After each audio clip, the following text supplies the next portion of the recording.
ఉత్తరప్రదేశ్కు చెందిన వైద్య నిపుణురాలు డాక్టర్ షహీనా పట్ల ఇప్పుడు ప్రభుత్వ సంస్థలు దృష్టి సారిస్తున్నాయి. దర్యాప్తు సంస్థల ప్రకారం డాక్టర్ షహీనా ప్రధాన నిందితులు ముజ్జమిల్, అదీల్ మరియు ఒమర్లతో సన్నిహిత సంబంధాలు కొనసాగించిందని తేలింది. వీరంతా ఒకే ఉగ్రవాద ముఠాకు చెందినవారు. ఆమె ముజ్జమిల్తో సంబంధం కొనసాగించిందని, అతని వద్దనుండి గణనీయమైన సాక్ష్యాలు స్వాధీనం చేసుకున్నారని అధికారులు వెల్లడించారు. డాక్టర్ షహీనా తరచుగా కాశ్మీర్కు ప్రయాణించిందని, ఆ గుంపు కార్యకలాపాలకు ఆర్థిక సహాయం అందించిందని అనుమానం వ్యక్తమైంది.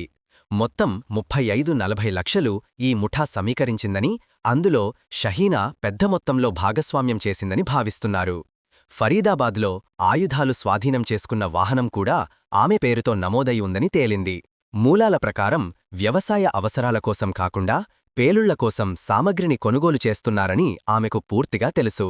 షహీనా, ముజ్జమిల్, ఒమర్ల మధ్య గూఢ సంకేతాలతో జరిగిన కమ్యూనికేషన్లు వైద్య సంక్షేమ సంఘాలు మరియు స్వచ్ఛంద సంస్థల ఎన్జీఓ మార్గాల ద్వారా జరిగాయని, అవి తరువాత అక్రమ నిధుల బదిలీలకు ఉపయోగపడిన కవర్లుగా బయటపడ్డాయని అధికారులు చెబుతున్నారు.